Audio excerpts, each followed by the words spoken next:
Excursion risk assessment process.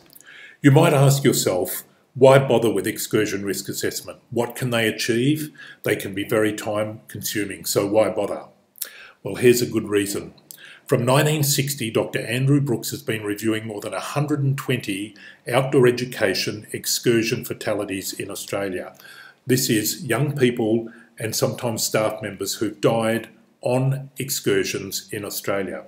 And he said this: there's an element of misfortune in nearly all of these incidents, however, very few of these incidents were unpreventable. So he's saying they could have been prevented. He went on to say this: in the aftermath of a tragedy, what matters most to those affected is whether the possibility of death could be foreseen and whether it could have been prevented. So that is why it's so important to be very careful and very thorough with excursion risk assessments. The assessment will provide the information for the planning of the event, the excursion, and it will help decide what resources, staff and equipment will be required. The assessment should cover the entire excursion, including all activities to be undertaken, the excursion location or venue, including the environment, student behaviour, safety or illness, staff safety, illness or other specific needs, transportation, for example, public transport, cancellations, travelling in hazardous areas, student behaviour and travel sickness. The assessment should cover all of those.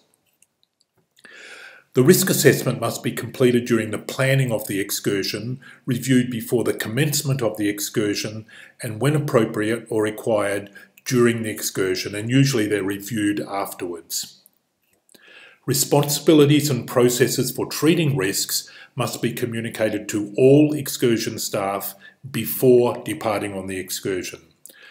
Documenting the risk assessment is important for a number of reasons, including it provides staff with a clear record of risks identified and measures put in place. It identifies any possible gaps in the risk assessment that need to be addressed. It's a useful way of communicating risk-related roles and responsibilities, and it can become important evidence if somebody is injured during the excursion and the school's actions regarding risk planning and management are reviewed. So if somebody is injured or killed, then the school's risk planning will be reviewed. AFL Cape York use an online risk assessment app called Safety Culture.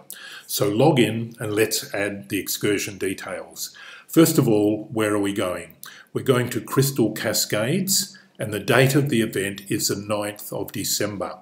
And then we're going to look at supervising staff. So I'll put myself in, my staff contact number, and my blue card number, my blue card details. And then I'll add other supervising staff. So you can add as many supervising staff as you like, as many as are going. Then we need to put in the actual risk. What is the risk here? And I see the number one risk is that somebody could drown. So we put that in, and then we have to ask, what existing control measures do we have? Well, we're taking 2 staff members and both of them have bronze medallions, so they've both got swimming qualifications. And so that's our existing control measure. Then we have to calculate the risk. So firstly, we look at the likelihood, and then we look at the consequences. Now, I want to talk about how we actually assess this risk, because this is very subjective. And firstly, when we're assessing risk, we must be very careful not to overlook any risk at all. So how do we do that? So one thing you can do is you can compare this risk assessment process with previous risk assessment processes to the same location. The other thing you can do is to involve other people, discuss this, talk about it, just work out, is there any risk that we're missing?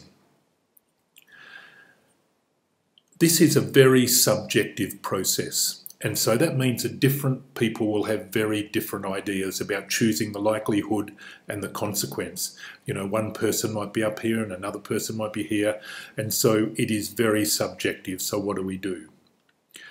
The first thing is, when choosing the likelihood and the consequence, ask yourself, is this the most likely outcome?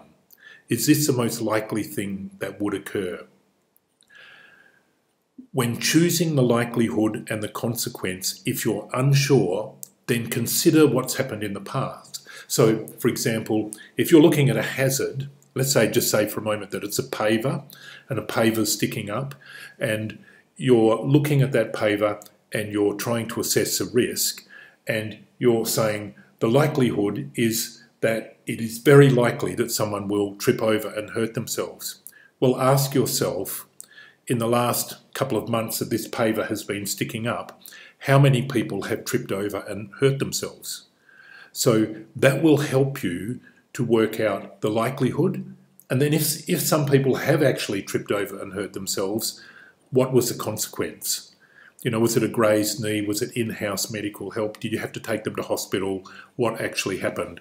And so looking at what's happened in the past will help you work out the likelihood and the consequence.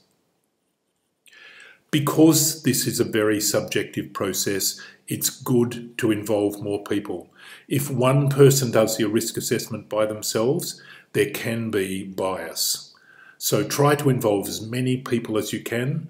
Try to involve people whose judgment you trust, and try to involve people who have experience with this. Greater experience with risk assessment usually means better judgments. So let's get back to our form. So we've got lots of questions here. And this is one of the real benefits of this form, because this form helps you to consider all these different things. So the activity role has been completed. First aid kit is readily available. Check the vehicle, fuel, spare tyre, toolkit, tyres, lights, etc. So you've checked all of that. And then you could write down yes if that's okay. Supervising staff has bronze medallion. We said yes. Sun safety equipment, and we've said yes. Next they're asking, is there a telephone line at the location? Well, I don't believe there is. So I've said no. Do we have walkie-talkie radios? And I don't think we do. So I've said no. And then I said, do we have a mobile phone? Yes, we do. And you'd need to work out whether you've actually got signal at that location. And I'm presuming you do. It's not very far from Cairns. Now, further information, what we're saying is that one of the students has actually got a bronze medallion, so that will also help us. And then we attach any other material that we need. So that's how you fill it in. Once you've filled it in, you complete the inspection. You press that button down the bottom that says complete the inspection. Then this is available as a PDF. You can print it off. You can email it to the other people who are going. You can email it to your head of boarding.